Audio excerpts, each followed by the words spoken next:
बिस्मिल्लाहिर्रहमानिर्रहीम। अज़ीज़ साथियों, आज जिस टॉपिक पे मैं आपके साथ बात करना चाह रहा हूँ वो ये है कि हम करोड़ों मसाइल में घिरे हुए हैं और मुश्किलात हैं हमारी ज़िंदगी में, और हमारे मामलात ख़राब हैं। हमारे लिए मुश्किलात दिन ब दिन बढ़ती चली जा रही हैं, लेकिन इनका हल क्या है? इनका हल जो है वो हमने ढूंढना है, और इस हल के ऊपर जो है वो हमने फोकस रखना है। देखिए, जो पैगाम अल्लाह ताला ने हमें दिया है अल्लाह के रसूल सल्लल्लाहु अलैहि वसल्लम के ज़रिए, उस पैगाम को अगर हम नहीं फॉलो करेंगे तो हम यकीनन खसारी का सौदा करेंगे। पहली बात जो नबी सल्लल्लाहु अलैहि वसल्लम ने इंसानों को गाइड करने के लिए जो है वो हाईलाइट की, तो आप सल्लल्लाहु अलैहि वसल्लम ने फरमाया कि देखो कि अल्लाह ताला को इस हैसियत में मानो कि अल्लाह ताला तुम्हारा खालिक है, अल्लाह ताला ही तुम्हारा मालिक है। अल्लाह ताला जब तुम्हारा खालिक और मालिक है तो ज़ाहिर है कि जिसने तख्लीक किया है, जो तुम्हारा खालिक है, जो तुम्हारा हाकिम है, वही हक़ रखता है कि वो तुम्हें हुक्म दे, वही हक़ रखता है कि वो तुम्हें किसी चीज़ से मना करे। इसी तरह हलाल व हराम अल्लाह ताला ही बता सकता है। जो तकदीर को लिखने वाला है वो अल्लाह ताला है, और जो भी इंसान अताअत करता है वो किसी अल्लाह के सिवा किसी और की अताअत नहीं कर सकता। जो हाकिम है, जो मालिक है, अताअत भी उसी की करेगा। ज़ाहिर है कि जब अताअत अल्लाह ताला की होगी तो फिर जो है वो इंसान जो है वो अल्लाह ताला का बंदा बनकर ज़िंदगी गुजारेगा। इंसान जब अल्लाह ताला का बंदा बनकर ज़िंदगी गुजारेगा तो वो इंसान जो है वो इंसान अल्लाह ताला का एक हकीर सा उसका बंदा बनकर इंसानों जब ज़िंदगी गुजारेगा, तो आप ये देखिएगा कि जैसे एक बैल जो है वो बैल का मालिक नहीं हो सकता, एक शेर किसी शेर का मालिक नहीं हो सकता, एक चाँद किसी सूरज का मालिक नहीं हो सकता, सितारे जो हैं वो किसी के ऊपर हुक्मरानी नहीं कर सकते। इन सब का हुक्मरान जो है वो अल्लाह है।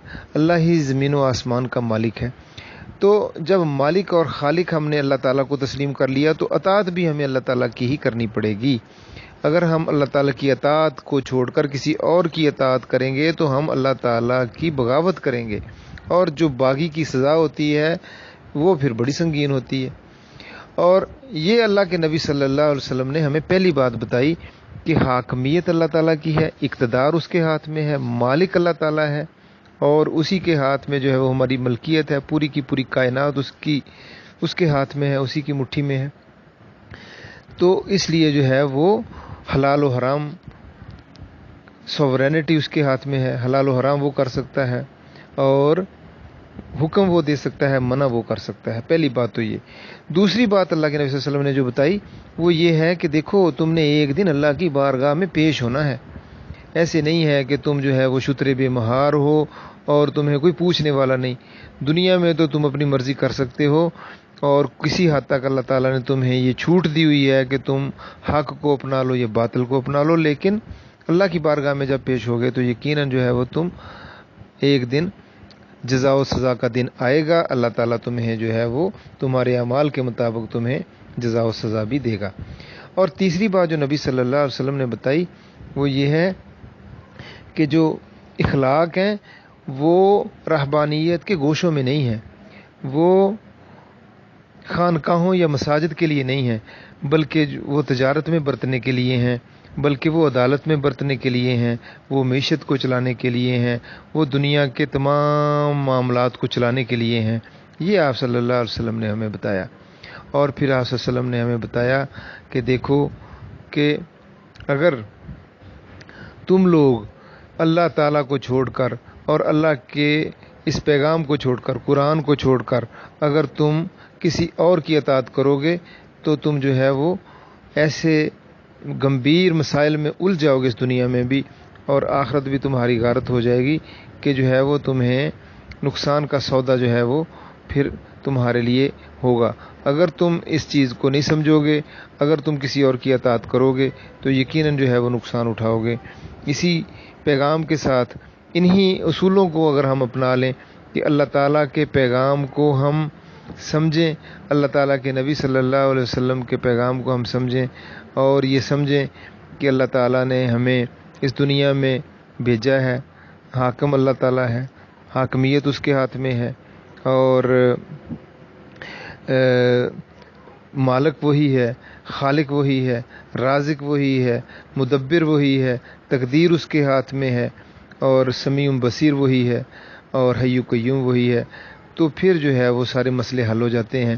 بالکل اسی طرح کہ جیسے ایک انسان جو ہے وہ کسی کپ اندھیرے میں ایسے بیٹھا ہوا ہو اور اس کو کوئی پوچھے کہ اس کمرے کے اندر جو ہے بتاؤ کہ لائٹ کون سی سائڈ پہ لگی ہے، بتاؤ کہ دروازہ کس سمت میں ہے، بتاؤ کہ کرسی کدھر پڑی ہے، بتاؤ میز کہاں پڑا ہے، تو وہ بیچارہ جو ہے وہ بالکل نہیں بتا سکے گا، کیونکہ وہ ایک اندھیرے کمرے میں ہے۔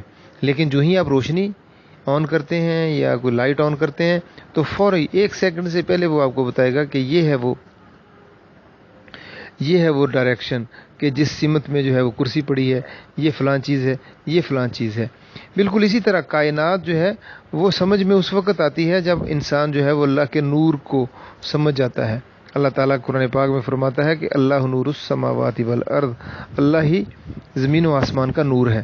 اس روشنی کو جب انسان پا لیتا ہے تو اس کو دنیا کی ہر چیز کی سمت سمجھ میں آ جاتی ہے، کیونکہ اللہ تعالیٰ تخلیق کرنے والا ہے، اللہ تعالیٰ مالک ہے، تو اللہ تعالیٰ کو سمجھے بغیر جو ہے وہ اس دنیا کو سمجھا نہیں جا سکتا۔ اس لیے جو ہے جس طرح کمرے کو روشنی کے اندر انسان 1 سیکنڈ میں ہر چیز کو سمجھ جاتا ہے، تو اسی طرح کائنات میں بکھری ہوئی اللہ تعالیٰ کی جو خدائی ہے، اللہ تعالیٰ کی جو قدرت کے مناظر ہیں، وہ جب تک وہ اللہ تعالیٰ کو پہچان نہیں جاتا، اللہ تعالیٰ کے اس نور میں وہ نہا نہیں لیتا، تب تک جو ہے اس کو سمجھ نہیں آتا۔ اس لیے جو ہے وہ اللہ تعالیٰ کی ذات کو سمجھنا ضروری ہے، اللہ تعالیٰ کی ذات کو اس حیثیت میں سمجھنا ضروری ہے کہ وہی مالک ہے اور وہی خالق ہے اور وہی حاکم ہے، اور اسی کی بارگاہ میں ہم نے پیش ہونا ہے، اور اخلاق جو ہیں وہ اللہ تعالیٰ نے دنیا میں برتنے کے لیے جو ہے وہ ہمیں دیے ہیں۔ اخلاق جو ہیں وہ رہبانیت کے گوشوں کے لیے نہیں دیے۔ انتہائی بدقسمت ہیں وہ لوگ جو کہ اللہ تعالیٰ کے اس پیغام کو سمجھتے ہیں، ان کے گھر میں قرآن پاک موجود ہے، رسول اللہ صلی اللہ علیہ وسلم کی احادیث کی کتابیں موجود ہیں، لیکن وہ ڈھونڈتے پھرتے ہیں اصولوں کو اور قانون کو فالو کرتے ہیں ان لوگوں کے جو اللہ تعالیٰ کے باغی ہیں۔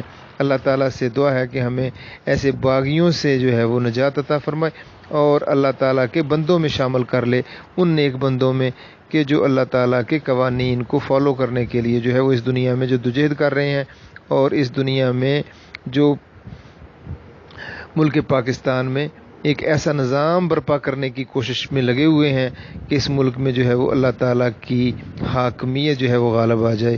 اسی پیغام کے ساتھ کہ اللہ تعالیٰ ہمیں سمجھنے کی صلاحیتیں عطا فرمائے، اس پیغام کو سمجھنے کی، سوچنے کی صلاحیتیں عطا فرمائے۔ وآخر دعوانا الحمدللہ رب العالمین۔